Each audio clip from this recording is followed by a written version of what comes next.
Começando mais um Ravache Pod, diretamente da Vila Mariana, em São Paulo. E comigo, Yulia Serra. Bem-vinda, Yulia. Sempre um prazer. O que teremos hoje? Hoje a gente recebeu o Ricardo Godoy aqui e falou bastante de Fast TV, né? Ricardo Godoy, que é CEO da Soul TV. Exato. Vamos falar sobre o que é Fast TV, streaming. Dificuldades do mercado, oportunidades do mercado. Por que a TV não está morrendo no Brasil? Comparação com a mídia tradicional. Essa é uma pergunta que todo mundo me faz, assim, qual o futuro da TV ou qual o futuro do streaming? Bom, Ricardo teve aqui, larga experiência no mercado publicitário também, agora com uma plataforma aí, fast, streaming, então, cara, foi muito legal a conversa.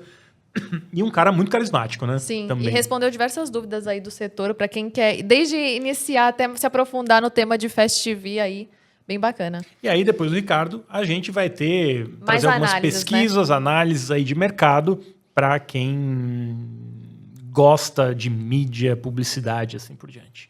Muito bem.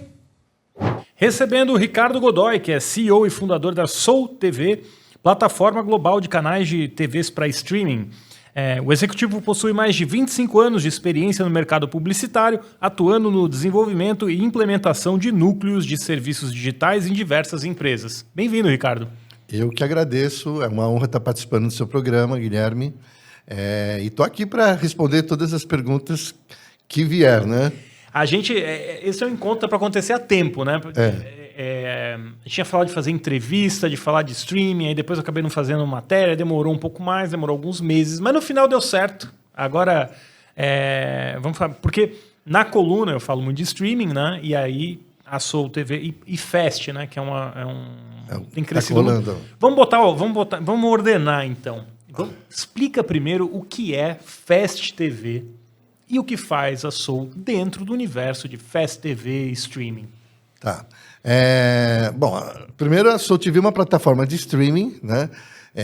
Que em parceria com as Smart TVs, Samsung e LG, e também no Android OS no mundo inteiro, né? Nós temos 200 canais de TVs, desde os grandes até os regionais, que essa é a beleza da coisa. A gente é a plataforma que mais tem canal regional do Brasil. E buscando, inclusive, o que na última matéria que você estava falando, da inclusão digital, né? Inclusive, eu vi Soul TV, inclusive, quando eu fui para o Jalapão, e só pela antena lá do Elon Musk, que funciona a internet, não tem internet, num quilombo, né? Caramba. E as pessoas estudando, inclusive, inteligência artificial, para prestar concurso para o governo, porque a única oportunidade que se tem de sair daquela vida que eles enxergam muito, não enxerga empreendedorismo, enxerga conseguir uma vaga de bombeiro, né, em alguma coisa assim relacionada... Um emprego mais estável. Né? Do governo, né? A gente veio crescendo, até então eu não pensava em monetização, agora que a gente vai entrar com monetização, respondendo a sua pergunta sobre Fast, a gente vai entrar sim em alguns canais que vão ser Fast, outros a gente vai ter um sistema de ads que não precisa ser fast, eu consigo diminuir a tela que está vindo e entrar um splash com um patrocinador. Eu procurei ter todos os tipos de ads que eu não obrigue a uma TV regional de baixo investimento ter que fazer um outro vídeo com os espaços para aplicação de Fast. Então, vamos por partes. Streaming, eu acho que está todo mundo mais ou menos sabendo. Você acompanha, se assiste Netflix, Globoplay, entende o conceito do streaming. Sim. Agora, qual a diferença do Fast para o streaming? Não, o Fast é a publicidade que vai entrar no streaming. Ele é streaming também? De que maneira? No mesmo molde do linear de uma programação de TV aberta. Acho que o mercado inteiro, a Soul TV já nasceu pensando em fazer TV streaming, né? Tentando separar, né? Netflix é a antiga locadora de vídeo, a Blockbuster do DVD. A Soul TV é como se eu fosse uma antiga operadora de TV a cabo, que não existe mais o cabo, e eu coloco o streaming para fazer a TV linear. Então, com isso, entrou a oportunidade do conceito de Fast TV, que todo mundo está fazendo isso, todo mundo está trazendo a convergência dos meios que tanto se falou, está acontecendo no mundo digital, que seria a própria Netflix agora anunciou que vai ter uma TV TV1 aberta da França. TV, né? TV1 A França, gente já nasceu assim, fazendo isso, né? A Soul TV já é isso, com esse propósito. E aí a gente olhou para o universo de ads, falou, com o que eu posso ajudar os canais se monetizarem? Os que não podem, ainda não têm dinheiro e recurso para ser fast, né? E então a gente tem outras maneiras de fazer essa monetização, e os que querem mudar para a plataforma fast. Então, hoje eu enxergo fast e monetização de ads já é um lugar comum, todo mundo se fala e todo mundo está caminhando para isso. A gente deu um passinho um pouco mais para frente também, e desenvolveu um sistema de e-commerce, que seria uma outra maneira de monetizar, né? E a gente criou 3 módulos de e-commerce, né? O que é e-commerce? E-commerce é o e-commerce na TV. Tá. Né? O TIA de TV. Exato. Não, o TIA de TV. E o cuidado de como inserir esse e-commerce na TV, ele é muito importante porque ele participa de um conteúdo que é entretenimento, então ele não pode ser extremamente invasivo, ele tem que acompanhar a narrativa. Exemplo, eu não vou ofertar futebol se o cara está assistindo um programa de culinária.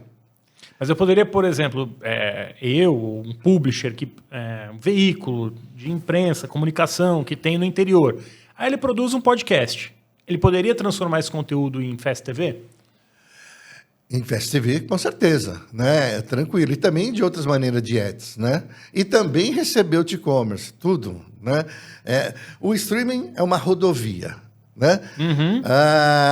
O Fast TV são os novos pedágios a cada quantos quilômetros que você vai monetizar o seu conteúdo. Exatamente, né?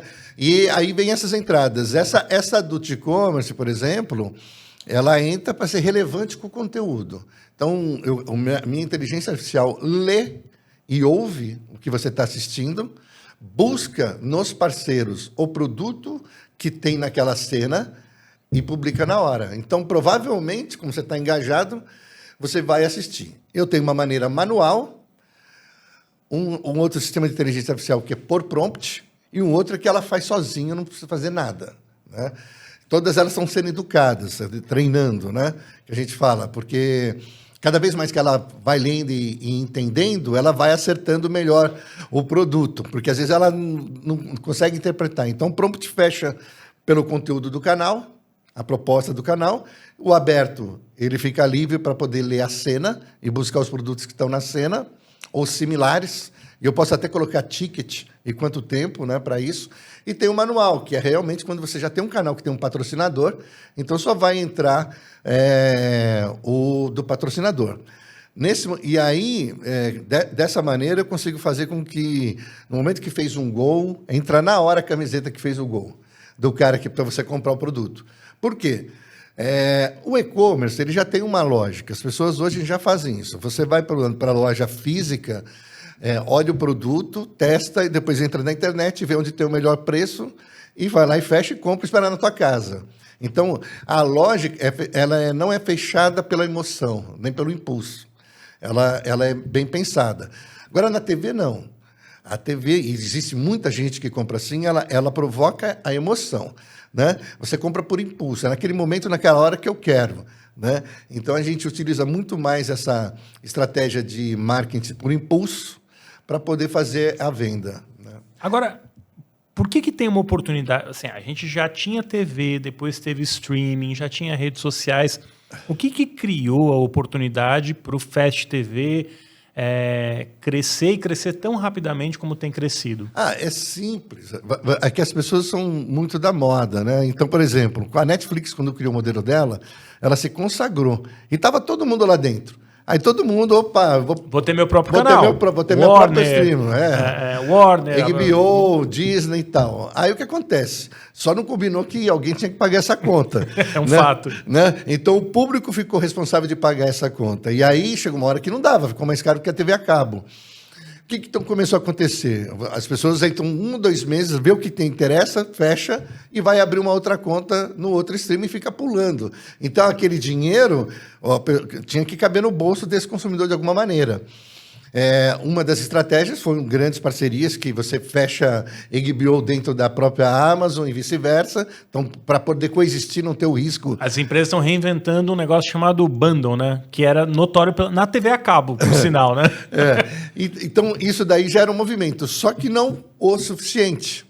Então, ainda fica caro. Aí entrou o Ads, que seria como é que uma TV normal sobrevive, né? E o dinheiro que ela fatura. Então, isso daí foi para acontecer. E um grande impulso para poder medir se dava certo ou se não dava, foi porque assim, uma coisa é você ter um streaming de VOD, tranquilo. A outra coisa é você ter um streaming para convidar todo mundo a entrar naquele mesmo horário, no mesmo lugar e ponto. Que é você botar 1 milhão, 2 milhões para ver um determinado conteúdo.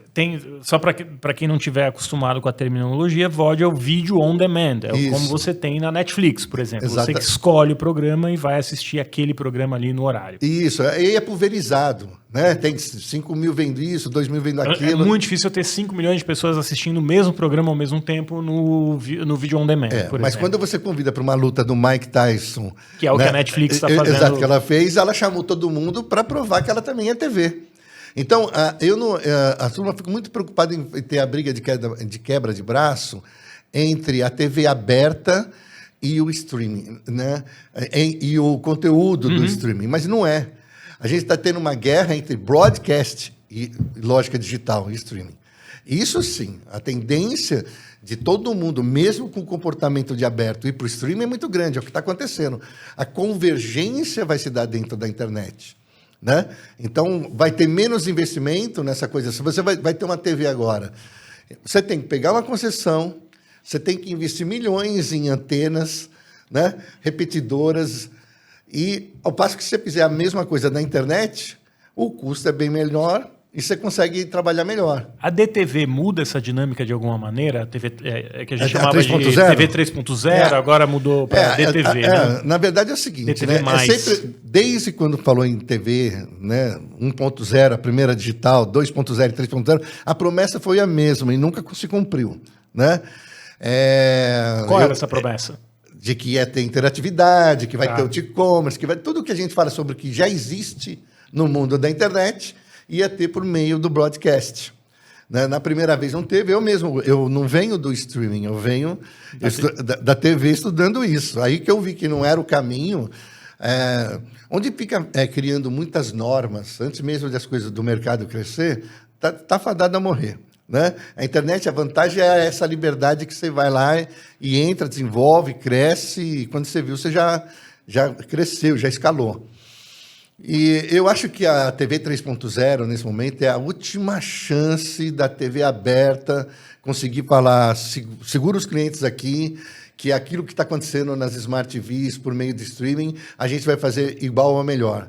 Porém, TV 3.0, né, por trás disso também é a internet. Ela só vai conseguir ser 3.0 se ela incluir a internet. E aí eu fico assim, para o consumidor final, tanto faz se é 3.0, se é a internet, ele quer ver o conteúdo.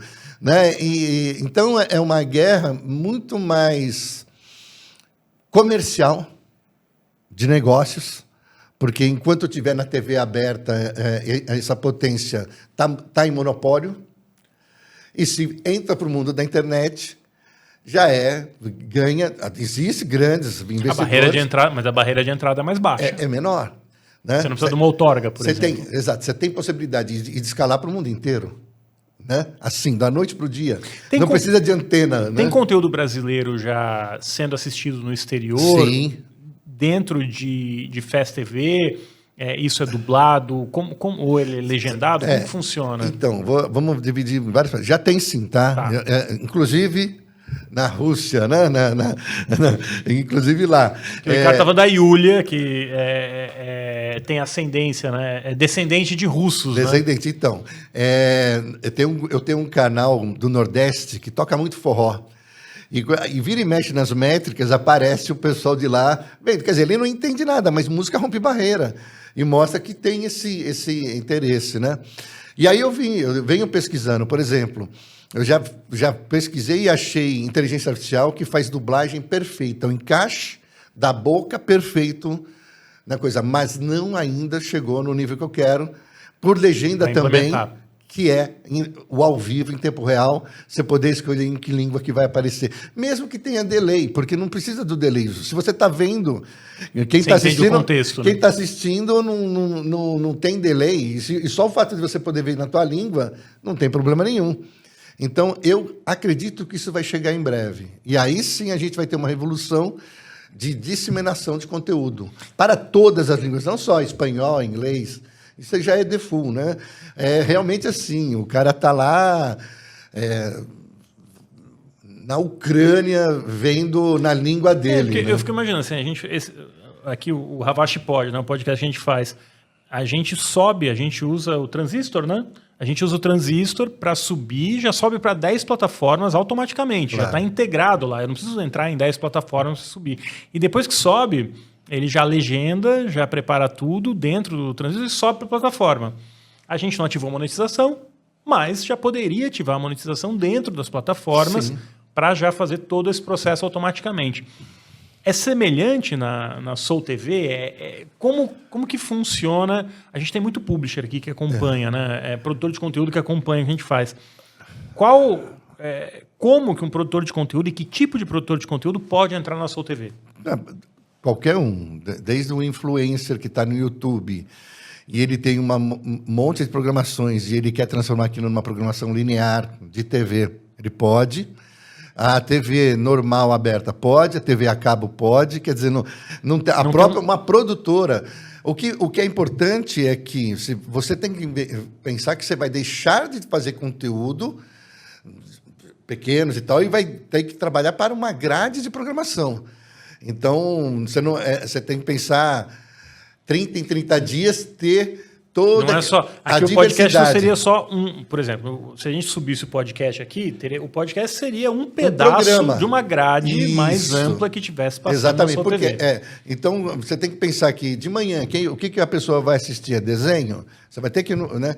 Vai ter entrada de informação, vai ter filme, vai ter isso, vai ter aquilo. Quando você conseguir ver que você enxerga o todo, se você se unir com um grupo e falar, vamos pegar nossos VODs, juntar todo mundo aqui que é relevante, nossos conteúdos são similares e a gente possa dar uma extensão e montar uma TV... Poderia ter um canal de marketing, por exemplo. Só de marketing e mídia. Aí vamos juntar o Guilherme mais 10 pessoas que falam sobre o tema para montar uma grade. Já monta todo esse... já prepara para fazer um único Fast TV e você já tem sua grade de anunciantes juntos para você ter esse tipo de conteúdo. E qual é a maior dificuldade de quem quer começar ou entrar no Fast? Bom, no tradicional que eu vi, por exemplo, os custos que são feitos para entrar dessas Smart TVs que já estão grandes é muito caro.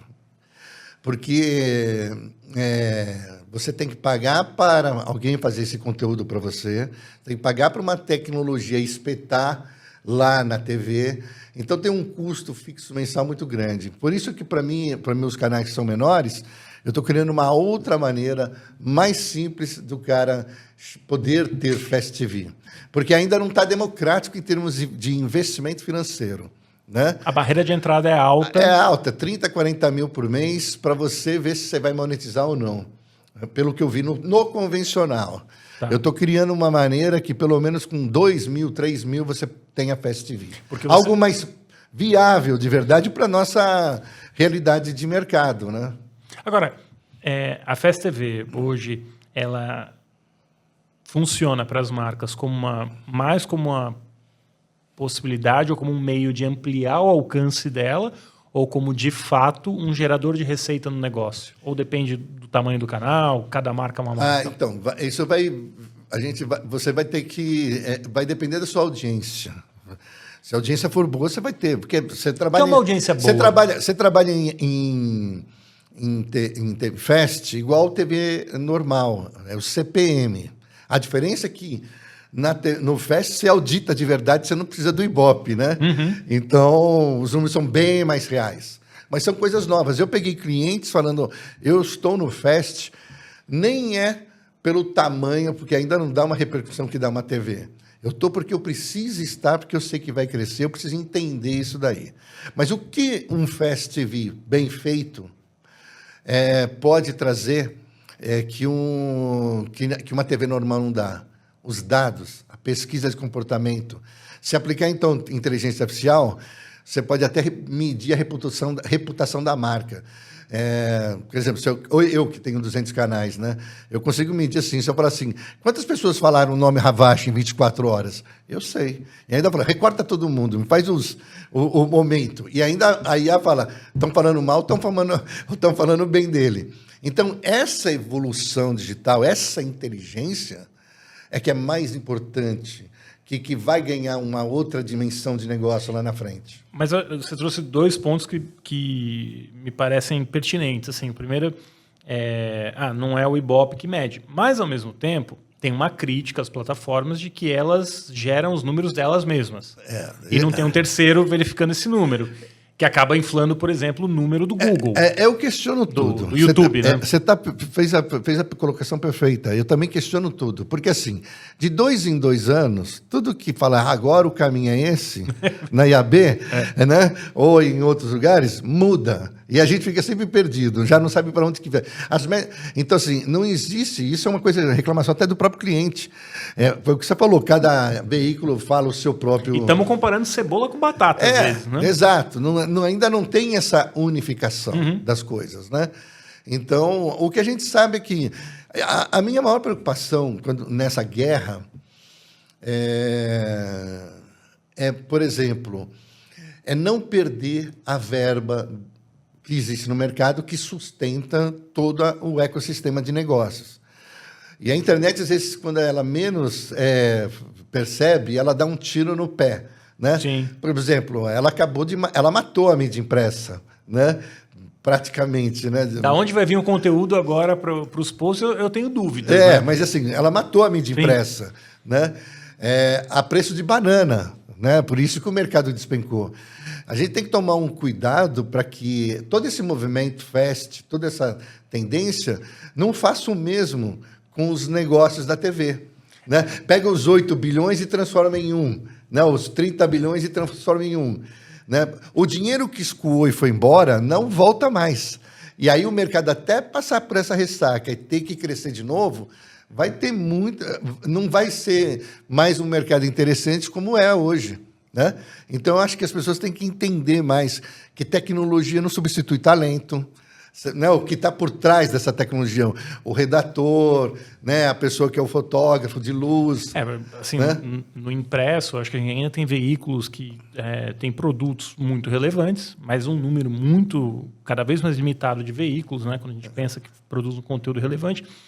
Mas assim, historicamente, né, você citou o impresso. O impresso alimentava um conteúdo que ia para a rede, que gerava comentário, que era usado em vários outros lugares e até acabava na TV, né? Sim. E a gente já tirou um pedaço desse ecossistema, né? Sim. Hoje, até para treinar a IA, você precisa de conteúdo jornalístico. Com certeza. E tem cada vez menos. Mas o segundo ponto que você citou que eu ia puxar, Ricardo, é a questão da TV ainda ser, particularmente no Brasil, que é uma realidade distante, né? Isso. Estados Unidos, ela ainda tem esse poder de mover grandes conversas ao mesmo tempo, como é um BBB, que está todo mundo falando ao mesmo tempo de um mesmo assunto, ou de um jogo de futebol. Isso é uma limitação da Fast TV, ou pode ser uma limitação da Fast TV? O que você falou é uma colocação perfeita, eu vou te falar mais. A gente tem essa mania e a defesa do mundo digital, e olha que eu estou no mundo digital, tá? Estou questionando de falar que eles têm os números, e por eles terem os números, por eles fazerem métricas, eles puxam a sardinha para o lado deles. Né? Grandes, Google, isso e aquilo. Só que é o seguinte, quem movimentou essas métricas não foi a própria internet. É uma conversa, às vezes, que tem num BBB, que faz uma internet disparar, e ele mede aquilo e fala, olha o impacto que eu tenho. Né? Então, uma vez eu contratei uma empresa que não deu certo fora do país, de métrica, que ele colocou um monte de números para mim, que era excelente, era um profissional. E quando ele foi trabalhar ele achava que, por trabalhar num grande grupo de comunicação, por exemplo, você trabalha na IPG, né? Que você tem lá Macan, Erickson, fulano, Beltrano, tem braço de comunicação para tudo. E você é o digital.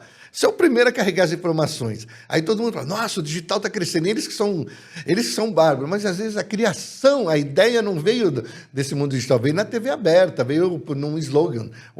E é reproduzido no digital, né? Aparece o Mercado Livre na prova do BBB, e aí as pessoas estão falando dia seguinte, no digital. Exato, quer fazer a resenha lá. Então parece que deu um boom e que aquilo é o peixe, mas não. Senão, às vezes, não é, a fonte original não veio daqui.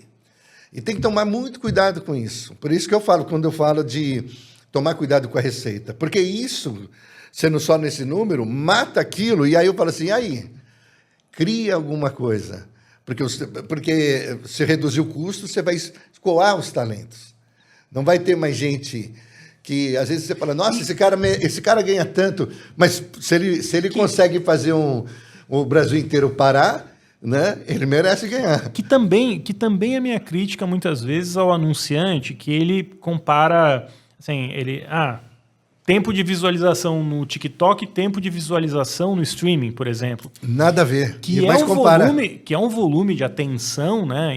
Completamente diferente. Exatamente. Né? Às vezes o cara tá numa tela grande assistindo um jogo de futebol, ele tá vidrado naquilo. Apareceu o logo ali, ele viu. E no TikTok, nenhuma crítica ao TikTok. Eu não acho que não tem mídia boa ou ruim. A gente está falando do comparativo quando o cara vai comprar o serviço. Não tem mídia como plataforma, não tem mídia boa ou ruim. Tem mídia cara ou barata. E aí a marca vai entender como que ela maneja aquilo para ter um bom retorno para ela, né? Mas até eu acho que o Fast TV é um exemplo disso, né? Porque ele resolve uma questão que, assim, tá caro para ele fazer a assinatura de tudo, para ele ter o VOD ali. E aí ele vai para o Fast TV e encontra conteúdo. E não paga, ele está assistindo publicidade para ver aquilo. Então, o problema do nosso mercado foi que as grandes empresas multinacionais de propaganda, que acabou com a propaganda nacional, né? É tudo multinacional.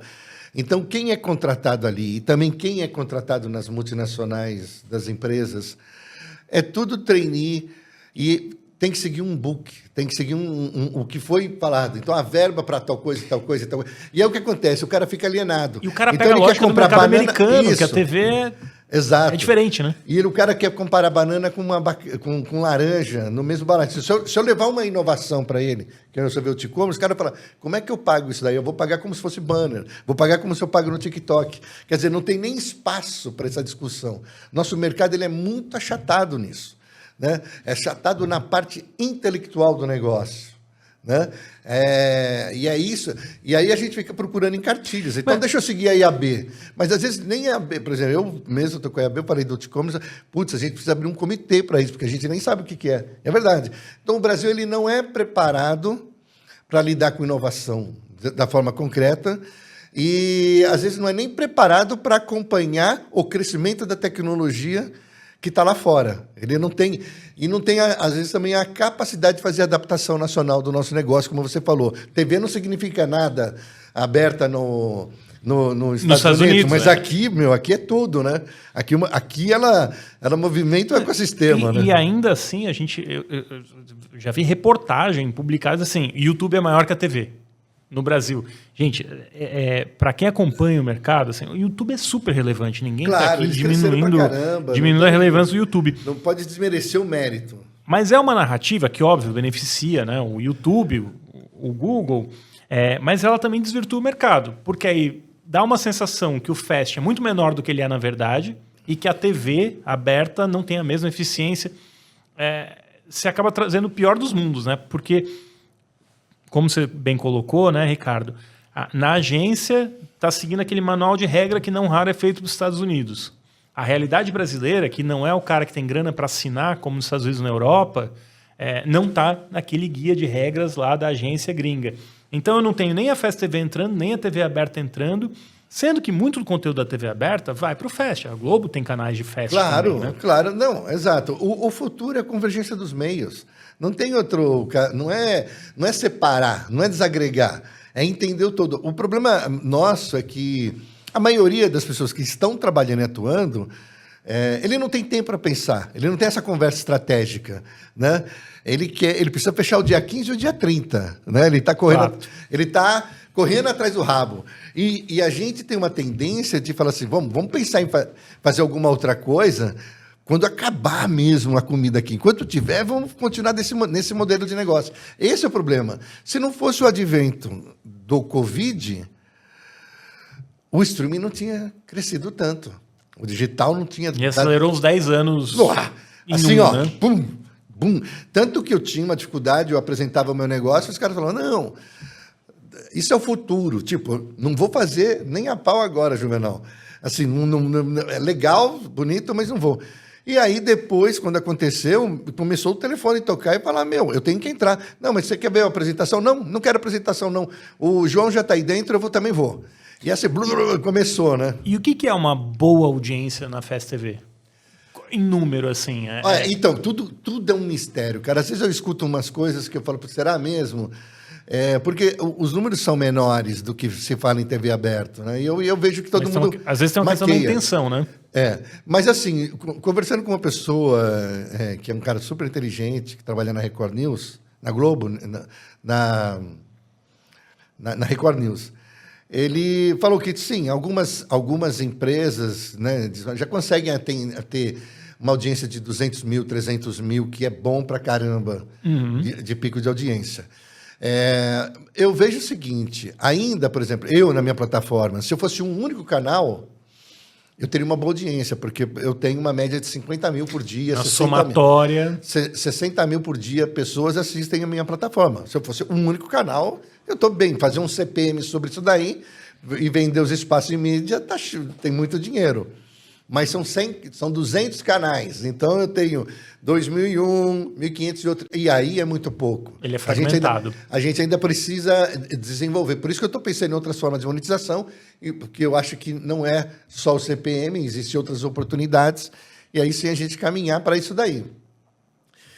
E nos outros canais que também são grandes, como o Pluto TV e as outras, também elas devem sofrer a mesma coisa.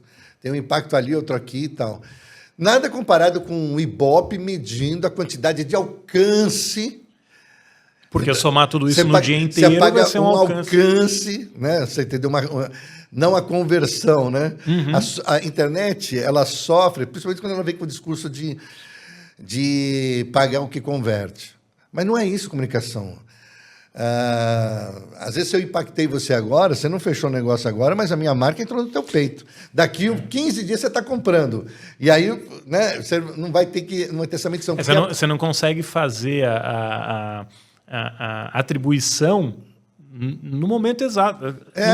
Não é assim que funciona. E aí eu entendo as marcas todas indo para retail media, né? Vou comprar o anúncio do site da Amazon porque o cara quer comprar um produto. Só que muitas vezes, né, isso no próprio Google também acontece, a pessoa vai lá e busca Omo, aparece um anúncio patrocinado da Omo. Ele já queria comprar Omo. E assim, tem outra coisa também.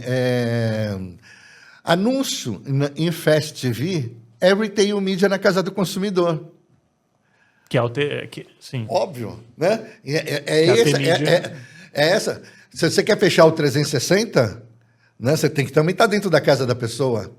Então, uma coisa te impulsiona para outra. Então, se você fizesse estratégias interativas, que você cata um cupom que você vê na TV e vai correndo no PDV e troca naquele totem para você ter um desconto, você já criou uma maneira de fazer o cara sair do sofá da casa dele e ir até o ponto de venda. Do mesmo jeito que você também pode fazer o cara do ponto de venda ir para a TV. Só que o que falta é a estratégia e a criatividade.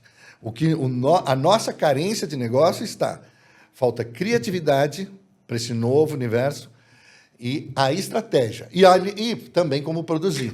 O mesmo tipo de conteúdo que funciona na TV funciona na Fast TV ou eu tenho que fazer um produto pensado para o Fast TV? Funciona.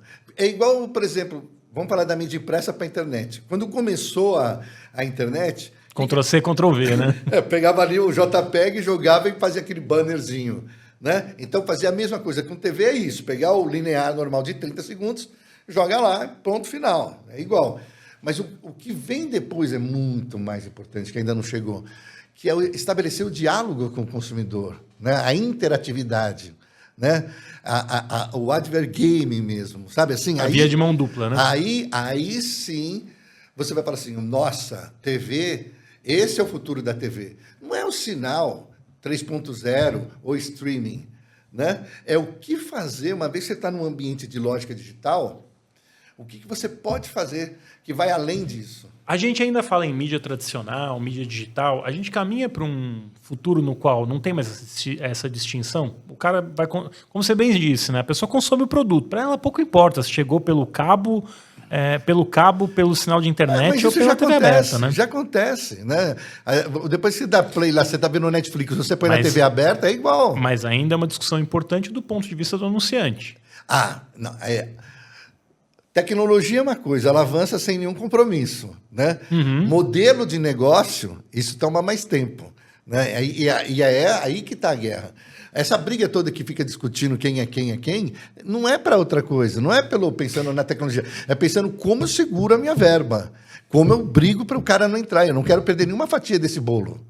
Né? E quem leva vantagem nessa disputa de narrativas? O produtor de conteúdo, TV, como Globo, Record, SBT, tantos outros aí que a gente tem de mais semelhantes à mídia tradicional, ou grupos de tecnologia, como Meta, Google? Eu acho que sai na frente quem entendeu que ele tem que ter aonde a bola está e aonde a bola vai estar. Então, por exemplo, o Globoplay está fazendo um trabalho assim.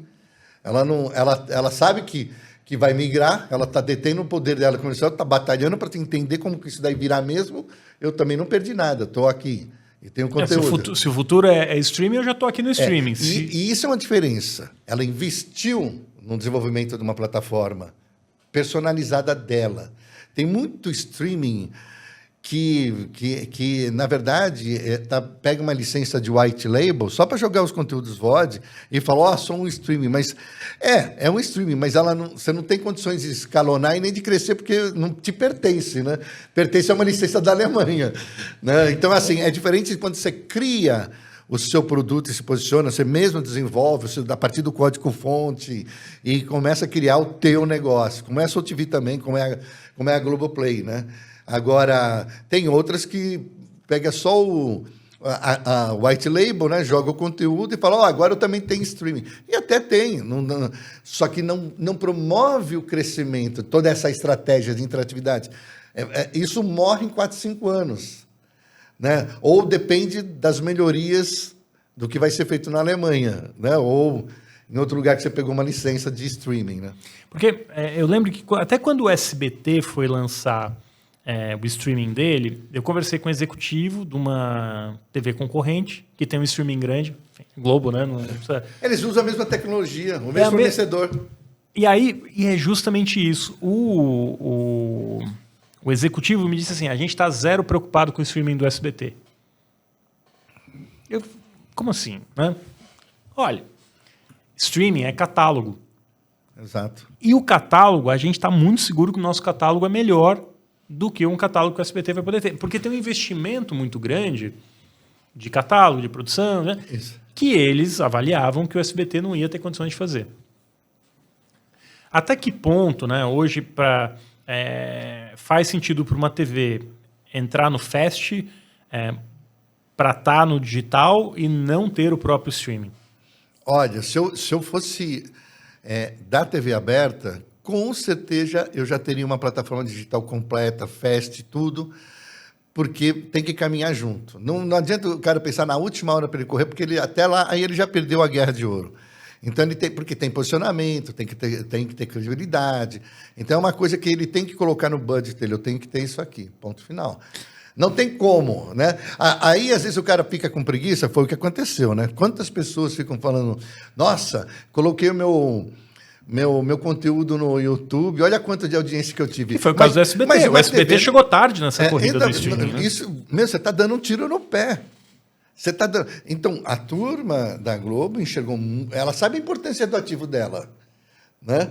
E gastou muito dinheiro no Globoplay. Pra caramba, né? Muita gente esquece, assim, a Globo deu prejuízo. Eu não gastei 10% do que eles gastaram, nem isso, eu só 3%. Eu acho que tem a mas eu dou pau a tem pau. As dores de quem é grande, né? Também, que eu acho que quanto maior você é, também é o transatlântico, né? Exato. Quanto mais, é eu mais consigo difícil, ser rápido. mais difícil virar o transatlântico. Mas eu estava lembrando aqui, muita gente, numa época que muita gente dizia que a Globo ia quebrar, eu nem trabalhava no Valor, que é um veículo da Globo, trabalhava em outro veículo, eu dizia assim, não está quebrando, ela está se preparando porque está vindo.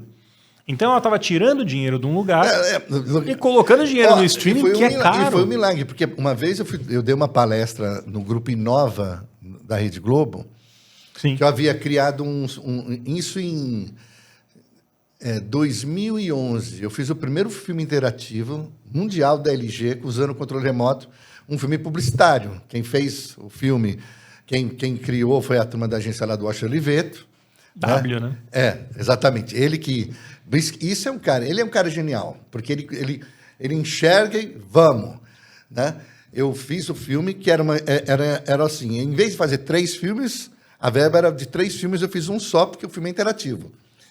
E a história era de um garoto que entrava numa festa fantasia, deslocado, sem a roupa de fantasia. Aí todo mundo fica olhando para ele fica sem graça, aí desce um óculos e uma luva.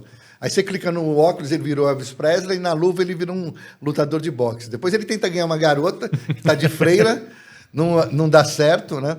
E aí parece o tridente e tal. Enfim, o filme, ele permitiu essa interatividade na época, né? Que foi bem difícil, ainda não tinha internet. Daí eu falei, quando eu vi isso aqui, eu falei, vou para o mercado mostrar a interatividade, que é isso que está faltando no meio do Fest. Se você fizer o linear, só para o linear, é legal. É mais do mesmo. É mais o mesmo. Cara, você está num ambiente digital. Você pode fazer interatividade com o seu consumidor. A marca pode trabalhar melhor isso. Né? E com estratégia de realmente fazer venda, conversão, test drive de carro, agendar o test drive, o carro vir na minha casa. E você vê uma tendência de, por exemplo, empresas que basearam muito da estratégia dela só no YouTube, ou basicamente no YouTube, irem para outras plataformas? Porque olha que esse dia eu estava refletindo sobre isso, né? O MrBeast, youtuber, né? Um dos maiores, o maior youtuber do mundo, né? Em número de seguidores. O MrBeast fechou um acordo com a Amazon e, inclusive, disse que botou dinheiro no programa para que o programa fizesse mais sucesso ainda. Então a gente vê o cara que provavelmente é o mais bem-sucedido youtuber da atualidade investindo num formato que é semelhante à TV e num streaming que tem uma lógica de TV, né? Todo sonho de um grande influenciador é aparecer na TV. O cachorro grande ainda é a TV. Por mais que fale, o dia que ele vai para um programa, mesmo aqueles caras e vai no programa do fulano e tal, ele está lá todo emocionado. Agora sim. Não adianta, a credibilidade... É a chancela, né? É a chancela das coisas. Ela ainda ela continua detendo isso. E ela ainda detém. Qualquer coisa que um conteúdo que estoura na internet, praticamente vem da TV. Né? Tem algumas outras coisas agora, no mercado mundial é diferente, mas aqui no Brasil não.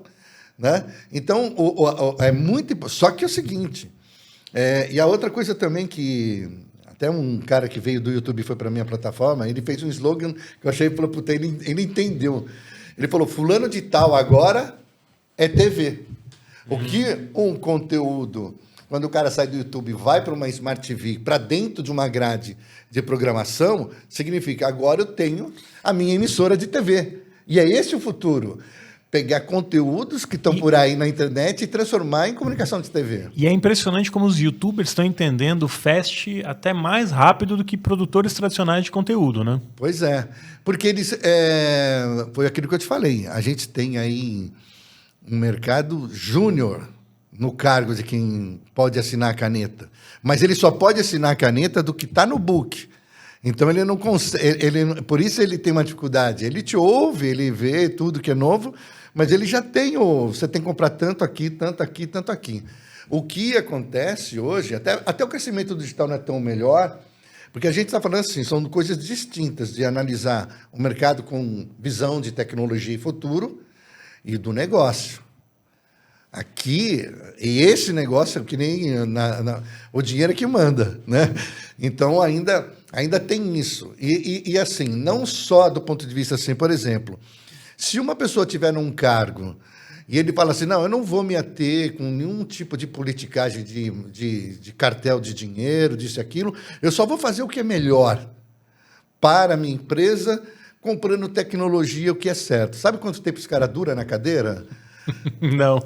Não dura um mês. Eu faço ideia. Porque Eu imagino... A hora que dá uma merda qualquer de um risco, porque se você vai mudar para o novo, você vai ter que entender o novo. Você vai assumir risco. E o novo só se acerta errando, né? Não é o formato antigo.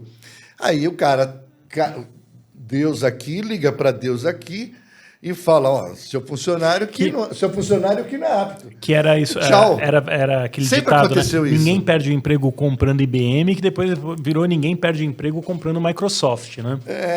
Eu já falei com vários mídias que falam, chegaram para mim, Ricardo, eu tenho que comprar Rede Globo, ponto final. Não inventa, a verbinha é essa aqui. Ou... Às vezes o criativo de uma agência pedia para eu criar alguma coisa tecnológica. Eu fiz muito isso para ganhar prêmio em Cannes. Aí eu ia produzir, aí o negócio sai caro, para fazer de verdade, né? Aí eu chegava para dizer, não, eu não tenho verba para isso. O cliente não vai liberar isso daí. A verba de inovações... Não tem como se fazer uma coisa meio assim, meia boca, meio dumpalupa, meia fake, só para eu filmar e mandar para Cannes. Agora o pessoal vai só apoiar, né? Isso. Agora a gente viu no caso da DM9 aqui. Exato, mas isso acontece direto. Sempre foi, né? Assim, tem os que trabalham, que fazem coisa, mas tem muita pessoa que não... Porque não tem dinheiro para isso, não está na verba a inovação, é muito pequeno. Então, por exemplo... Essa foi uma das coisas que eu falei, não, eu quero criar alguma coisa de verdade. Por isso que eu fiz a Soul TV. Eu fui para Cannes e vi o Bob Greenberg, que é um cara de uma agência fantástico. Ele criou o aplicativo da Nike, funcional, que todo mundo usou para fazer corrida. O cara não falou, isso é o caminho. E ganhou o prêmio lá. Não uma coisinha que é bonitinha, legalzinho, filmou, que deu certo, e depois a gente nunca viu. Eu falei, nunca vi isso daí na rua, e tem isso aqui no Brasil? Então, isso aqui tem que parar. A gente tem que começar a acreditar em fazer as coisas de verdade, né? Não fake. A gente é um país meio que fake, tudo é fake, né? O governo fala que vai construir estrada, não constrói, está tudo bem. O outro fala que vai fazer isso, está tudo bem. A gente já está acostumado com as coisas que não acontecem, são só promessas, né? Mas isso daí isso tem vida curta em termos de evolução. Por isso que o cara está fazendo carro elétrico, você não está fazendo aqui, né? Tem que começar a produzir de verdade. Ricardo, você estava comentando da origem da Soul, né? Mas eu queria entender um pouco da sua história e como falou Cannes, agência, um pouco da sua história e como isso desagou na Soul. Então, aí eu vou lá com... Eu sempre gostei de publicidade, eu trabalhei em agência de publicidade, na Denison Propaganda, bem antiga, tá? E gostava, mas eu não tinha talento manual para nada. Então lá tinha o ilustrador, que era um puta artista, tinha isso e aquilo, eu era encantado com aquilo, eu era auxiliar de laboratório fotográfico, fazia bromoro, coisa tudo antiga. E aí eu desisti. Aí um dia eu conheci uma pessoa numa universidade de Brás Cubas que ele me trouxe o primeiro computadorzinho e mostrou lá o CorelDRAW, né? E falei, dá para fazer arte final aqui com um computador? Aí eu virei um artista, porque eu tinha a ideia, mas não tinha a mão, né? Aí o computador me deu isso daí. E eu fui ficando tão bom nisso que as agências não estavam, elas tinham medo disso. O Washington Oliveira foi o primeiro cara que aceitou uma agência estar totalmente, os Macintoshes e tal, até então não tinha. E aí apareceu, depois para mim, que eu comecei a dominar, um monte de agência pedindo para eu informatizar elas, esse departamento de criação e tal. E eu fui fazendo isso, fui ficando bom, aí fiquei tão bom que eu depois passei para dar suporte tecnológico para uma empresa chamada Litocromia, Burt, fulano, Beltrano, até que eu culminei e montei a minha, né? Para o grupo UFCB, né? Sim. E aí eu me especializei ali eu falei assim, eu que nem fazer o chopp da Brahma, né? Eu cerveja em qualquer lugar. Eu falei, aqui vai ser o estado da arte. E esse estado da arte permitiu que muitas agências... Eu fiz o primeiro trabalho para um criativo, aí ele ganhou um Leão de Ouro. No ano que vem eu tinha 2 querendo que eu produzisse. 3, 4, 5. Chegou uma época que eu... Chegava na virada do ano, eu fazia 80, eu ganhava, produzia, eu viabilizava 80, 120, 150... Leão de Ouro, de prata e bronze lá em Cannes, né? De mídia impressa, especializado em artes gráficas, né? E aí, em 2007, eu havia criado um sistema que, pelo celular, você customizava um anúncio de revista. Troca o título, o preço e tal, dá ok, o InDesigner trabalhava sozinho e ficava pronto, na hora. Você podia mudar de preço na última hora. Aí o grupo Pão de Açúcar se interessou para fazer tabloide de varejo. Aí eu fui lá fazer a minha apresentação e aí eu fui junto com a Rede TV. E a Rede TV falando, eu sou 100% digital, 2007. Né? Eu lembro, era o mote dela. Exatamente. Certo? E aí o Toninho Rosa era o superintendente da época, perguntei para ele, pô, e a interatividade? Ah, não dá. Meu, aquilo... Mas eu faço interatividade aqui. Aí eu voltei para a minha empresa, montei uma lab para estudar o Ginga, né? Sim. Que é o primeiro DTV, né? Plataforma, 1.0, mas tinha um monte de limitação. A qualidade gráfica não chegava. Como o meu olho já estava muito crítico, o que pega história em publicidade, em termos de capacidade gráfica, aquilo estava um lixo, né? Então, assim, não chegava. Com a entrada das Smart TVs, né, que daí eu já podia ter eu consegui ter uma sofisticação disso daí. Eu falei, aqui dá certo. Aí eu fiz esse filme interativo, que eu te falei, e saí para o mercado. Aí ninguém queria ouvir, ninguém queria falar. Eu falei, eu vou ter que ter minha própria plataforma, senão eu não vou conseguir dar vazão para o negócio, que ninguém vai deixar eu trabalhar e nem gastar, né? Aí passei 13 anos ouvindo não, tá? 2 milhões de não para tudo quanto é lado.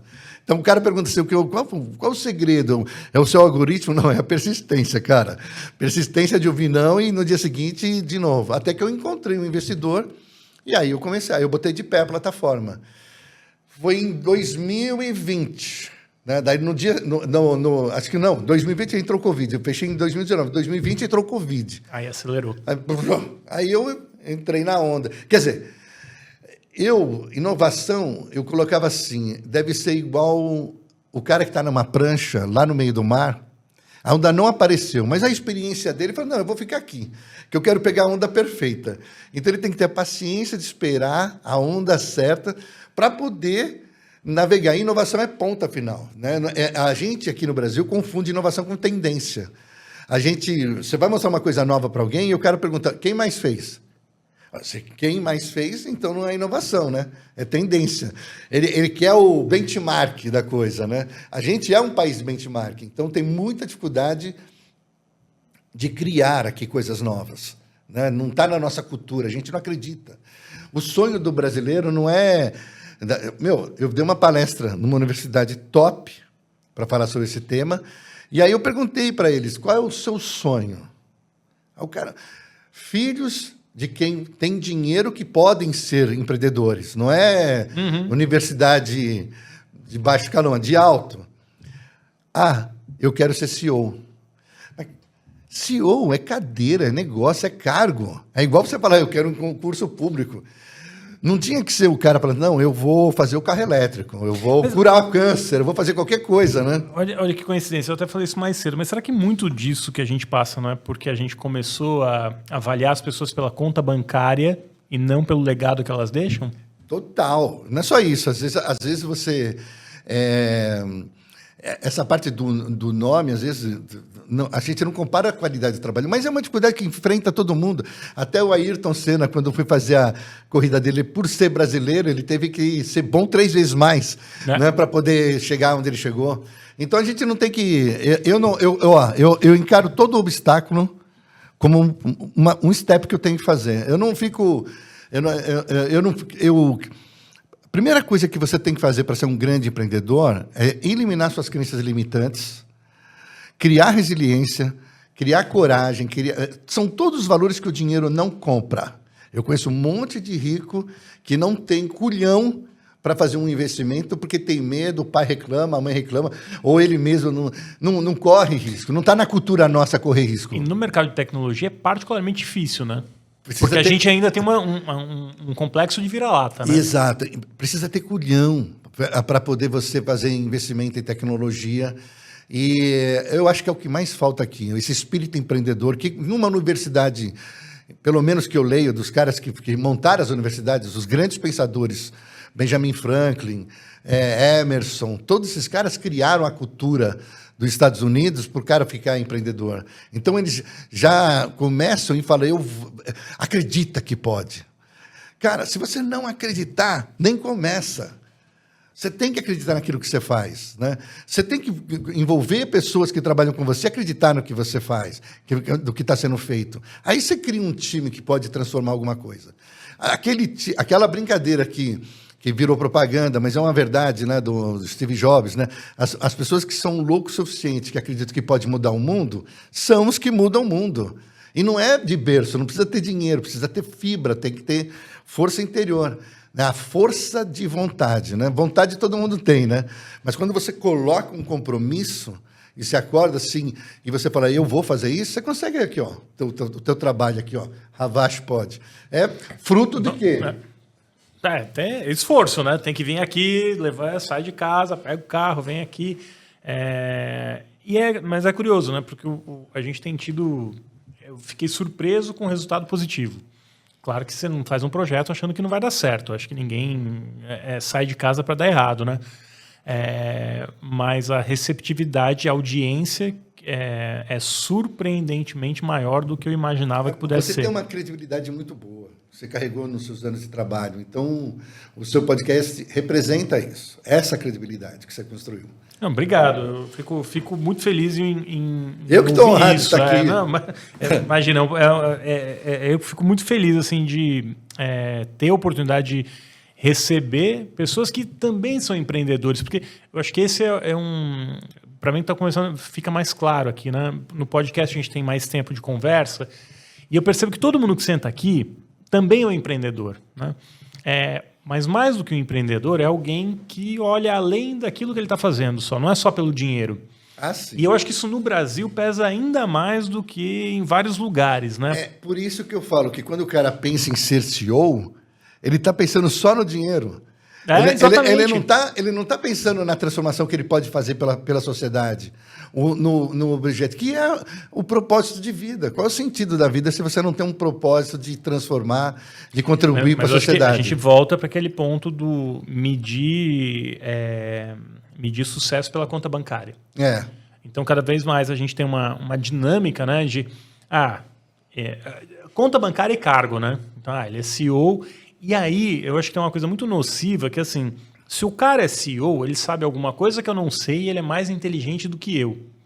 Então, eu vejo aqui no Brasil, né? Quando eu faço qualquer crítica ao Elon Musk, o povo vai lá na rede social, fica bravo comigo, xinga. Ele é bilionário, quem é você para falar dele? Olha, de fato eu não sou bilionário.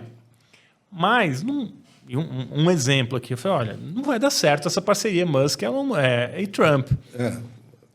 E aí, aquela chuva de crítica. Não, imagina, o Elon Musk, quem é você para dizer que... E não deu certo. Por N razões, né? E a Tesla, inclusive, vendendo menos. Né?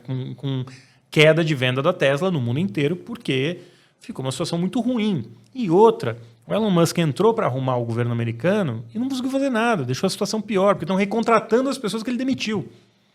Só que essas empresas pararam, esses órgãos do governo pararam por 3 meses e não entregaram nada.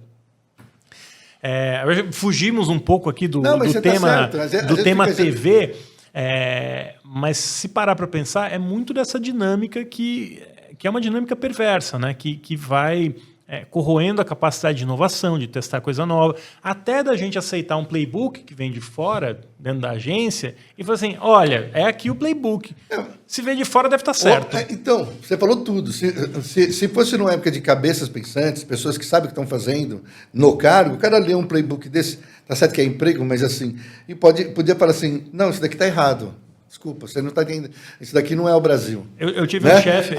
Isso é o Washington Oliveto. Colocar... Isso é Nizanguanais, quando tá... Né, esses grandes publicitários que a gente teve. Eu tive a oportunidade de ficar uns 2 anos, mais ou menos, lado a lado aqui, com um cara chamado José Fontoura da Costa, que é um publicitário de mão cheia, ovelha negra do mercado publicitário, mas não tinha um que não respeitava do meio para ele. Por que ovelha negra? Porque, diferente dos outros publicitários que o cara colecionou, guardou dinheiro e fez tudo, ele não fez porra nenhuma. Ele estava ferrado. Tanto que ele chegou assim para mim, na época, quando ele estava trabalhando, eu trabalhava nessa empresa de pré-mídia, eu tinha uma empresa de pré-mídia, e aí ele terminou a sociedade lá que ele tinha, de uma agência que ele tinha com o Grupo FCB, daí ele falou assim para mim, Se eu tiver que pôr o pijama, eu me mato.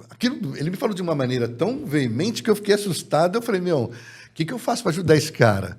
Eu falei, bom, ele consegue abrir portas, que eu nunca vou conseguir. E deu outra. Daí ele se recolocou dentro da empresa para abrir portas, a gente começou a crescer e deu tudo certo. Mas mais importante que isso foi o conviver com ele, o quanto que eu aprendi, o olhar desse madman, porque ele era um madman, né? Em relação às coisas, a inteligência, ele brincando, soltava um monte de pérola assim que você fala, meu, que aprendizado. Então foi muito bom participar. E isso me ajudou a virar uma empresa que virou uma boutique de criação, né? Para a mídia, né? E hoje, quando você vê Cannes, por exemplo, né, que o Brasil se tornou... Você fez várias peças aí para Cannes, como você trabalhou, né, em várias peças. Quando você vê hoje uma polêmica, né, do Brasil com peças fantasmas, a gente discutindo peças que não são efetivas, a polêmica em torno da DM9, do que... Não é culpa dos criativos, isso daí. É o nosso mercado, que é inóspito. Então, assim... E tem que brigar pau a pau com gigantes que o mercado está quente. Como que você vai brigar? Você acha que o investimento da Nestlé nos Estados Unidos versus o investimento que ela põe aqui é muito desproporcional. Então, esse pessoal fica afoito de querer poder participar de igual para igual, que talento tem, mas não tem verba para fazer grandes campanhas, grandes trabalhos. E esse desespero faz com que qualquer coisa que eles possam fazer que vai dar vitrine, que chama pelo processo criativo ou alguma coisa, aí tá. Só que agora tá assim, o apelando demais, né? Eu acho que graça tem subir no pódio de uma maratona que você não correu, sempre, que você pegou um atalho e depois você foi lá e pegou. Quer dizer, você não construiu, você não fez. Foi aquilo lá que eu te falei do Bob Greenberg. Lá eu vi um mercado maduro, que não é o que o Brasil representa. E a certa coisa que, às vezes, dá até uma vergonha, porque você fala, putz, meu, não jogou limpo. Mas tem muita gente boa também, né? Mas, Ricardo, até que ponto é a agência, ou é responsabilidade da agência, e até que ponto não são as marcas? Porque elas que têm o dinheiro, né? Elas que determinam como o mercado vai atuar. Sim. Foi o que eu te falei, é um mercado difícil para você fazer campanhas de igual para igual, né? Então... a própria marca apela. No final do dia é isso. A marca chegava e dizia, agência, eu não tenho verba aqui, mas se bem que eu quero ganhar Cannes. É que, na verdade às vezes o cara fica vislumbrado em gerar essa verba para poder... A agência também impõe que ele ponha dinheiro nesse tipo de coisa. Até para dar a reputação da marca também, isso também faz bem para a marca. Mas as verbas são pequenas, e aí, na hora do corte, é onde fala, bom, vou ter que fazer fake. Né? Onde está, né? Eu acho que a marca, de verdade, isso é uma coisa que você falou, minha marca eu não quero envolvida com campanha fake. Aí começa. Né? Você vai ter, eu quero ver o resultado de verdade. Porque às vezes não é a empresa inteira, né? É o marketing com a agência que estão fazendo essas coisas. O cara lá está preocupado o CEO lá está preocupado no dinheiro, no comercial, no trade. É muita coisa. Isso daí ele deixa, isso daí é coisa do marketing. Mas eu acho que ele quando pensava assim, quando tem um problema, você vê o tamanho do custo. Exatamente. Né? Quando tem um problema em qualquer lugar, né? Se caiu o telhado na cabeça de alguém, né? A empresa que você contratou não era boa, vai sujar a sua marca. Né? Ricardo, voltando para a Soul, para quem quiser entrar na Soul TV ou quiser entrar em Fast, que maneira as pessoas te encontram? Como que elas podem conversar com você para entender melhor o negócio? Eu vou pedir que a sua produtora passe para o meu assessor de imprensa, ele vai dar o nome da pessoa que pode entrar em contato. Tá bom. Tá? Mas também, se você quiser, na soultv.oficial, né, no Instagram, você pode mandar um recado que a gente recebe, ou no próprio site da internet também.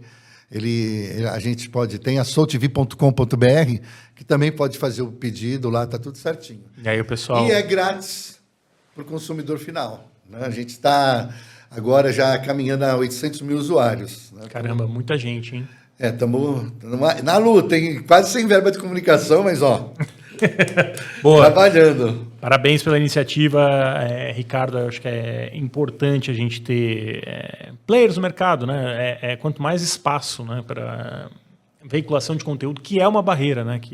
Para ver filme, às vezes, para ver... Eu vejo o seguinte, sabe? A gente tem uma síndrome do Tupiniquim mesmo. Por exemplo, a Amazon e a Disney não tem pudor de fazer uma parceria, você entendeu? Sim. Eles são focados no negócio.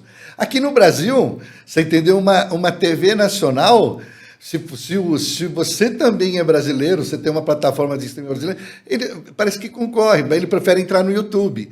A gente não tem uma maturidade empresarial com uma visão de longo alcance. A gente é muito ali, bairrista, você entendeu? De ficar um atropelando, um tentando desmerecer o outro, sendo que se unisse, ficaria muito forte, né? Eu sempre falei isso, assim, eu nunca entendi por que as empresas, as TVs brasileiras não se uniram para fazer um grande streaming.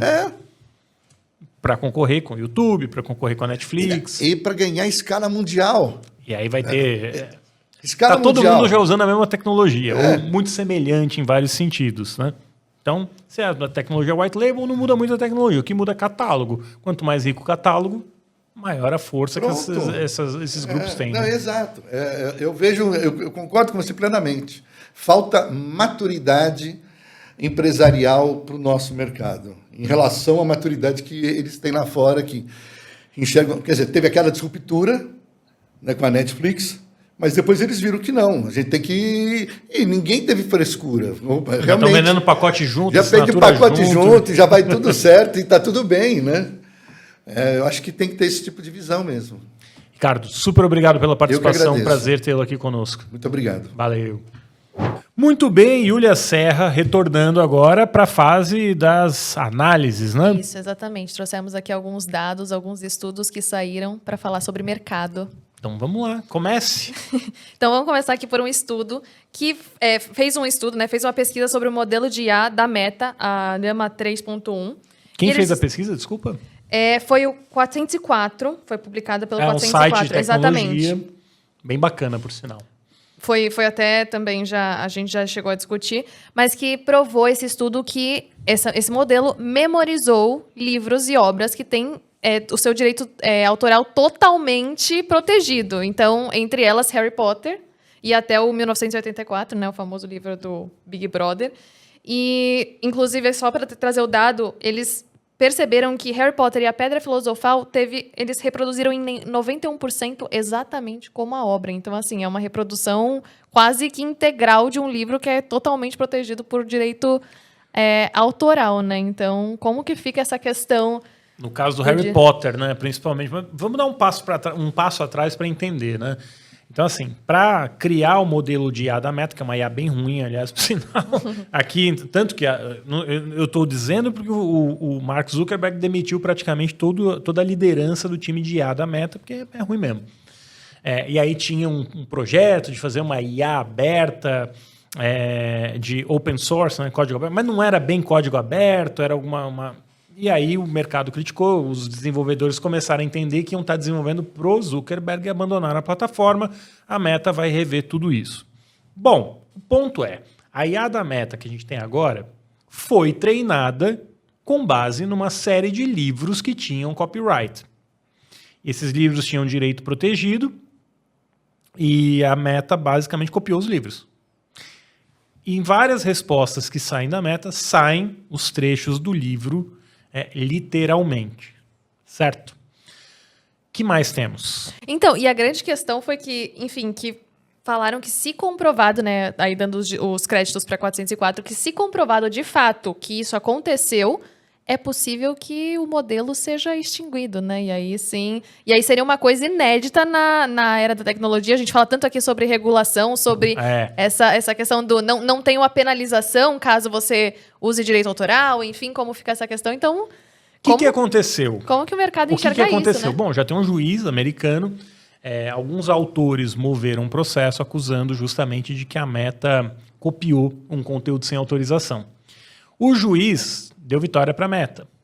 Foi uso justo, fair use, né, na avaliação do juiz, mas ele não diz que deu vitória para a Meta por que a Meta agiu corretamente. Ele deu o ganho de causa para a Meta e, inclusive, criticou os advogados de acusação, porque, do ponto de vista dele, os advogados de acusação não conseguiram comprovar que houve fraude. Provavelmente, se esse levantamento do 404, né, do 404, o site americano de tecnologia, tivesse anexado no processo ali mostrando como o resultado é uma cópia, talvez o resultado fosse diferente. De qualquer maneira, não foi o único resultado, teve um resultado a favor da Perplexity também, que é outra plataforma, e a gente está começando a ver que tem um entendimento da lei americana para que não se pague o direito autoral. Eles entendem que a tese de uso justo, fair use, se aplica à IA. Mas nos resultados, os juízes também estão enfatizando, particularmente no caso da Meta, né, ele enfatiza que ele não está dizendo que não houve uma infração de direito autoral ou não. O que ele disse é que os advogados de acusação não conseguiram comprovar que houve uma quebra de copyright. Então ele dá um puxão de orelha, né, nos advogados. Agora, voltando no tempo também, quando se inventou o piano, que tinha aquele rolo mecânico, né, que você colocava o rolo e ele tocava a música, não se pagava direito autoral. A própria justiça americana entendeu que o rolo mecânico dentro do piano, ele era parte da máquina. E sendo parte da máquina, não se pagaria direito autoral. Teve uma decisão, abriu um precedente para isso, mas o que aconteceu? Os músicos, os artistas, revoltados com a situação, porque, de fato, né, fere o negócio. Claro, se eu não preciso contratar um músico, eu economizo dinheiro, fica mais barato. Se eu não preciso pagar o autor da música, por causa do rolo, fica mais barato. Então, muito estabelecimento começou a usar. E isso gerou um impacto negativo, gente perdendo emprego, gente deixando de receber e desestimula a indústria. Não tem uma discussão, não se discute no mundo a necessidade de propriedade intelectual. Tem uma discussão se ela se aplica ou não no caso da IA, por uso justo ou não. Mas todo mundo concorda que é importante propriedade intelectual. Tanto que, quando o DeepSeek lançou um modelo menor, mais rápido, mais eficiente, as próprias empresas de tecnologia criticaram o DeepSeek dizendo que era uma apropriação da propriedade intelectual. Então, para todo mundo, inclusive essas empresas que desenvolvem modelos de IA, a OpenAI, a Meta, todo mundo está preocupado com propriedade intelectual. Então é um resultado ruim num primeiro momento, mas não significa que ele não possa ser revertido, como foi revertido no caso dos pianos que tinham os rolos mecânicos. Mas isso não vai acontecer sem pressão popular, sem uma ação dos artistas, sem uma ação da sociedade para que mude a lei. Porque como se resolveu o caso do piano? A interpretação da lei, quando se começou a usar o rolo mecânico, é que, de fato, aquilo era parte da máquina e não deveria pagar direito autoral, não deveria pagar royalty. Mas o Congresso americano criou uma lei exigindo pagamento de direito autoral por reprodução mecânica. O mesmo pagamento que você faz hoje quando você ouve Spotify. Uhum. Né? Você toca Spotify, você paga pelo autor, você paga pelo músico, porque a legislação americana, por pressão da sociedade, por pressão dos artistas, mudou a lei, ou melhor, votou uma lei para se cobrar pela propriedade intelectual, pagar, remunerar o artista quem cria o conteúdo. Então, me parece que algo semelhante vai ter que acontecer. Não é só uma questão de direito autoral, a gente sabe que se começar a reproduzir todo o conteúdo de Harry Potter, puder gerar outro Harry Potter ali, você vai reduzindo o valor do conteúdo de Harry Potter, enfim, de várias outras franquias, né? Porque quem produz, de alguma maneira, precisa ser remunerado, né? Sim. Então, eu acho que essa é uma questão que vai ter que ser endereçada cedo ou tarde. E mesmo assim, porque nesse caso não foi confirmado, não foi foi julgado, mas não foi acusado por uma questão de falta de provas, podemos dizer assim. Mas podemos dizer que assusta um pouco já outras empresas de IA? Eu acho que porque, assim, né? No caso das empresas de IA, não assusta. Elas estão, na verdade, é positivo para elas o que tem até aqui dessa decisão. Porque, concorde ou não, na avaliação dos juízes, a avaliação dos juízes é que teve um uso justo, fair use do conteúdo. Então, elas não pagam nada. Pode mudar a decisão? Pode. Tem dezenas de processos em curso.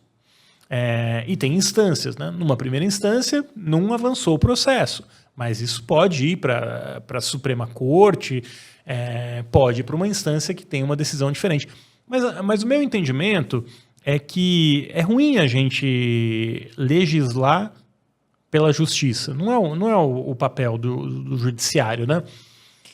Mas eu também entendo que o judiciário ele atua, ou ele vira o último recurso, quando a justiça quando o legislativo está paralisado.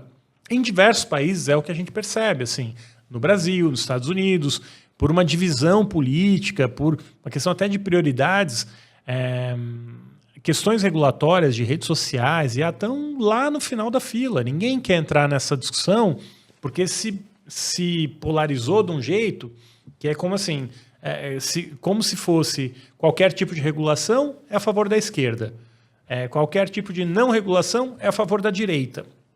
Então a gente não tem um debate equilibrado para chegar ao meio termo e criar regras que, seja para a rede social, é uma bobagem você falar que regular é censurar. Não tem nada a ver com censura. Da mesma forma, é uma bobagem você falar que se tiver regulação para IA não vai ter inovação. A China é o país no mundo que provavelmente hoje mais regula IA. Provavelmente não, é o país que mais regula IA e mais regula Big Tech no mundo inteiro. E é o país que mais registra patente de IA. Mais até que os Estados Unidos. Claro que o dinheiro, o capital de investimento nos Estados Unidos é muito maior, tem muito talento nos Estados Unidos, mas hoje o que a China tem feito em IA é superior a muito do que se faz nos Estados Unidos e altamente regulada. Perfeito. Ainda no assunto de IA, né, a gente fala tanto, também foi um dos assuntos aqui com o Rodrigo Godoy, que as máquinas estão chegando, e as máquinas e a IA, e qual que é o papel hoje profissional se as IAs hoje são capazes de fazer coisas que a gente fazia antes? Então, o nosso papel hoje é ser criativo, é trazer a ideia. Nosso papel hoje também é checar o que a IA está nos dando de oportunidade, é usar ela a fim de otimizar, e aí sim, como um recurso extra no trabalho, um braço ali para você. Qual que é hoje o nosso papel na era da IA? Eu acho que a gente vai ter que descobrir ainda, né? Não tem, no caso de comunicação, eu acho que tem alguns pontos importantes. Assim, a gente vai ter que descobrir qual é o nosso papel. Porque provavelmente não vai ser nem uma coisa nem outra. A gente vai para outro lugar. Eu lembro quando eu comecei a fazer jornalismo de internet, né? Eu trabalhava com a Renata Leal. Eu era repórter da revista Época. A revista Época, eu era da editoria de cultura. E a Renata Leal, que é uma jornalista super bacana, gente boníssima. E aí a gente começou a fazer o blog da Época. Um dos primeiros, foi o primeiro blog da editora. Isso foi, tem muitos anos, assim, hein? Lá no começo dos anos 2000, eu acho, por aí, né? 2000 e pouquinho. E aí eu escrevia com a Renata Leal esse blog e, óbvio, né? Dava trabalho para fazer, era alguma coisa que a gente fazia fora do nosso tempo. E o que a gente ouvia de todo mundo na redação é assim, não gasta tempo com isso, não estou ganhando a mais, não vou fazer. Isso aí é uma moda. Eu cheguei a ouvir que era uma moda, internet. Blog é uma moda. Eu ainda escrevo blog? Não, mudou muito. Assim, eu escrevo uma coluna muito voltada para o digital, faço rede social, tem post no LinkedIn. Mudou tanto que nem se compara com o que era lá atrás. Agora, eu falei isso recentemente numa palestra da ANER com FIPP. A gente olha muito para o que muda. E a gente, talvez, como produtor de conteúdo, devesse olhar mais para o que não muda. E o que não muda é a necessidade que as pessoas têm de estarem bem informadas e de receberem informações que que as ajudem a tomar decisões. Eu acho que isso não muda. E a gente, nos últimos anos, a gente foi esquecendo um pouco disso. Quando a gente começa a caçar muito clique, quando a gente começa a escrever só pelo engajamento, você vai criando um personagem que é falso, né? Então, assim, eu não tenho opinião, eu só caço clique. Então, se hoje estão falando bem de A, eu falo bem de A. Se estão falando mal, eu falo mal. Mas com o tempo as pessoas percebem que aquilo não é real, que não tem verdade no que você está falando. Da mesma maneira, só fazer caça-clique provavelmente não vai agregar valor na conversa. Então, eu acho que a gente está voltando para um lugar... eu lembro, né, 15, 20 anos atrás, as pessoas compravam revista no final de semana, e na sexta-feira chegava a Veja, no sábado chegava a Veja, chegava em casa ou comprava na banca, para entenderem o que aconteceu no mundo, para ter informação relevante. E talvez de alguma forma a gente volte para esse lugar usando IA. E eu não acho que a IA vai ter a capacidade de sentar aqui. Ela pode entrevistar pessoas, mas eu acho que tem uma interação humana que a IA vai ter dificuldade de reproduzir. Tem coisas que as pessoas contam porque confiam e estabelecem uma relação. É difícil você estabelecer uma relação com uma máquina. É claro que você pode estabelecer uma relação, mas uma relação de confiança... E eu não estou dizendo da máquina que você está fazendo terapia ali. Claro que você demanda uma relação de confiança, mas uma máquina que não é sua, que tem um ambiente aqui, né? Tem o histórico de alguém que já conversou com você, já acompanha o trabalho. Isso gera uma intimidade que eu não sei se... que mesmo que a máquina gere, jornalisticamente, ela não vai ter a capacidade de ter uma visão crítica como a gente tem. Pode até ser programada, mas ela é difícil de ser controlada. O que eu chamo de visão crítica? Vários estudos mostram que quando você começa a interagir com a IA, ela diz o que você quer ouvir. Ela trabalha para fazer você ficar mais engajado com ela. Isso é uma característica da tecnologia. Assim, algoritmo é assim. Então ela quer te manter ali. E aí eu fiquei muito impressionado com um estudo que disse que a máquina mentiu sabendo que estava mentindo só para agradar quem estava ali na outra ponta, né? Tem muito estudo, hoje em dia é difícil entender o que é o que não é, mas a lógica faz sentido, né? A máquina ela é treinada para reter as pessoas mais tempo ali usando o serviço e obtendo resposta. E ela alucina, é um fato. A gente ainda nem consegue explicar porque a máquina alucina. Sim. Se a gente soubesse a causa real, a gente já teria conseguido resolver o problema. Eu lembro que o Sundar Pichai, né, que é eu nunca sei se estou pronunciando direito o nome dele, mas é o CEO do Google. Ele falou, olha, a gente não sabe como resolver a alucinação e talvez nunca descubra como resolver uma alucinação. Que é preocupante, né? Uhum. São máquinas cada vez mais poderosas, com controle de coisas cada vez mais importantes, e elas ainda alucinam e a gente não sabe exatamente o porquê. Sim, e você falando até desse retorno para as revistas, enfim, para os jornais, a gente já falou, inclusive, no episódio de hoje com o Ricardo, que essa história de jornalismo tá morrendo, revista acabou, jornal acabou, não se concretiza quando a gente vê os dados, quando a gente, enfim, olha para a nossa realidade. Tá morrendo, tá mudando, né? Exato, mas a gente pode falar que o modelo jornalístico como a gente conhece tá, assim... fadado ao fim, ou assim, tendo que se transformar justamente com a chegada do Discover, que hoje prioriza um outro tipo de notícia. Do Google, né? A IA, que chupa uma notícia de um publisher que foi lá, produziu toda a notícia, e aí, enfim, com tecnologia com muito menos custo, a IA vai lá, chupa o conteúdo, dá. Então, a gente tem que repensar esse modelo, ele tá fadado ao fim quando a gente só... Assim, eu sempre tenho muito receio de falar que tá fadado ao fim ou que vai morrer. Eu não acho que é tão... Dá pra ser tão categórico, 880, ou assim, é tudo ou nada.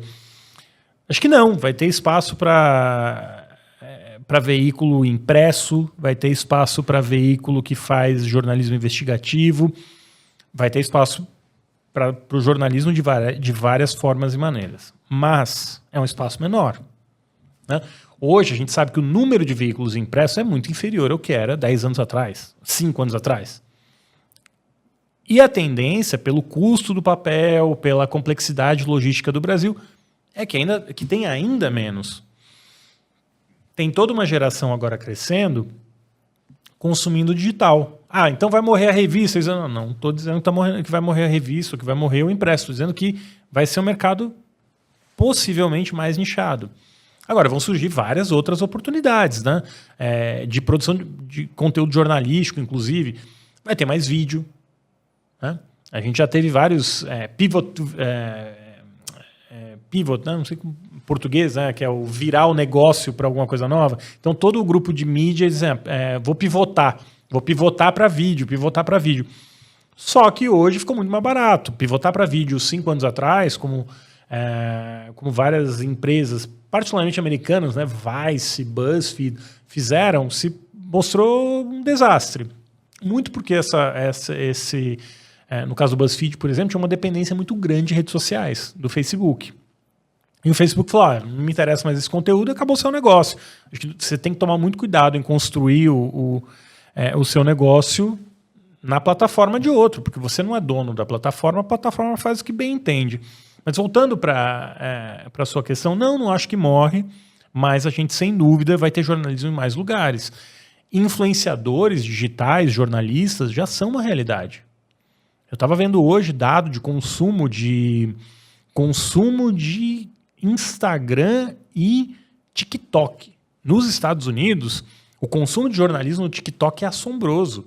Muitas e muitas horas de jornalismo sendo consumidas no TikTok. Tanto que o TikTok está contratando uma área, melhor dizendo, está contratando uma pessoa para liderar uma área que vai cuidar de parcerias com jornalistas.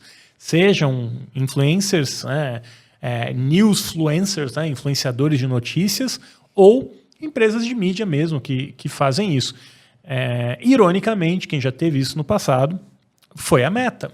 A Meta tinha uma área, inclusive no Brasil, tinha uma turma super competente lá, tocando relação com a imprensa, e era super produtivo para os dois lados. Eu acho que o Facebook tinha um engajamento muito maior, uma credibilidade muito maior, e os veículos recebiam audiência e monetizavam esse conteúdo. Eu trabalhei numa empresa que a gente ganhava tanto de internet aberta, né, quanto de Facebook. E era um valor considerável. Hoje em dia essa realidade não existe. O Facebook acabou com a área de parcerias, matou o Instant Article, não remunera mais os publishers. O que eu achei muito ruim para a plataforma. Assim, o Facebook ele é uma sombra do que ele foi no passado. A plataforma, né? O Facebook ele é uma sombra. E é um conteúdo muito questionável. Me surpreendem as marcas estarem comprando publicidade no Facebook. Instagram eu acho que é melhorzinho, assim. Mas para mim é assombroso, né? A gente até visita pouco, mas tem um público mais velho, por exemplo, que consome muito Facebook. É uma plataforma que tem muito vídeo voltado até para um público mais velho. Agora, é um conteúdo de baixíssima qualidade. Sim. Em boa parte. Talvez seja só meu algoritmo, posso estar sendo injusto aqui, mas de maneira geral o que a gente ouve, né? Que a plataforma da Meta piorou muito em qualidade. E a própria Meta tem perdido muito espaço para o Instagram, né? Sim, sim. Tanto que, assim, pensando na minha geração, né? Eu tô aí com 28, eu não comunico com ninguém pelo Facebook mais. Em compensação, assim, você usa o WhatsApp. Exato. Mas você não está se questionando se vale a pena usar o WhatsApp agora, que vai ter publicidade, a questão de proteção de dado, né? O governo americano, assim... O governo americano está parando, está dizendo, olha, não usa o WhatsApp porque não é seguro. Eu entendo que a Meta, antes que me mandem aqui pedindo para eu falar no podcast, eu entendo que a Meta tem criptografia de ponta a ponta. Mas, gente, mesmo tendo criptografia de ponta a ponta, tem todo o metadado em torno daquela informação que a Meta sabe e bota o anúncio segmentado para você.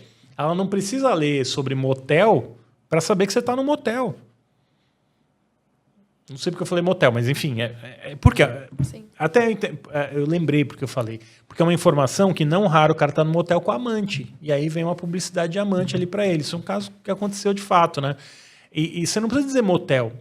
E o meu ponto aqui é que talvez não, a Meta sabe mais do que você, às vezes, do que sua família.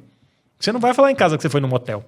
Você não vai contar para ninguém que você estava no motel. Mas se você levou seu telefone no motel, a Meta sabe. Porque ela tem a sua localização. Sim. E se eu desligo, por exemplo, eu uso no iPhone, se você desliga aqui a localização no WhatsApp, tenta compartilhar a sua localização com alguém. Não consegue. Porque normalmente o app tem assim, compartilhar a localização por 1 hora. Você tem que deixar ativo o tempo inteiro, né? Por que ele deixa ativo? Porque ele quer toda a informação possível sobre o seu padrão de consumo. Então, faz mais sentido usar o WhatsApp ou usar o Signal? Ou o Wicker, né? Que é o da Amazon, né? O aplicativo de mensagem da Amazon. Uso o Signal. É muito melhor, eu me sinto muito mais seguro no Signal do que no WhatsApp. O que acontece? Quem mais usa? E aí fica mais limitado. Mas a gente também está falando de uma geração aí que não se apega muito, né? Que a gente já, inclusive, trouxe dados... A hora que entrar publicidade aqui, Exato, que eu já vou começar a campanha. Gente, vamos migrar o grupo para o Signal, que... Então enfim, também corre esse risco, né? Não é mais uma geração que, enfim, sou apaixonada por essa marca, não largo mão nunca. Código aberto, né? Signal código aberto, sem publicidade. E até onde se entende mais seguro do que o WhatsApp. Claro que tem uma limitação de escala, mas na prática, para grupo, não é à toa que advogado... Tem fonte, por exemplo, que fala assim, vamos falar pelo Signal. Ele se sente mais seguro falando pelo Signal do que falando pelo WhatsApp. Perfeito. É isso por hoje.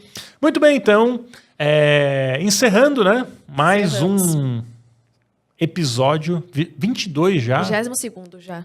Passa rápido, hein? Bom, 22º episódio. Convidar você que acompanhou até aqui para também nos seguir nas redes sociais. Tem vídeo, tem produção de conteúdo. Tem insight, tem card, tem corte, enfim, muita coisa. Pesquisa, tem tudo mais. Agradecer também, né, ao Plot B Studio, aqui na Vila Mariana, em São Paulo, que sempre recebe a gente muito bem, e é uma estrutura muito bacana aqui que a gente tem à disposição. Agradecer ainda a Jagger, agência de conteúdo, desenvolve conteúdo para site, muito para publisher, né, para mercado editorial também, tem projetos aí de conteúdo que são feitos por eles, mas também empresas são atendidas aí pela Jagger para conteúdo.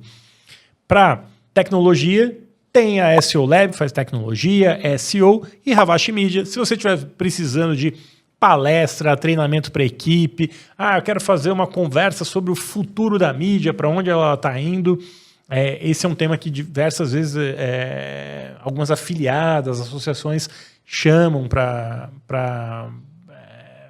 fazer palestra, né? E eu acho super legal, porque também é uma chance de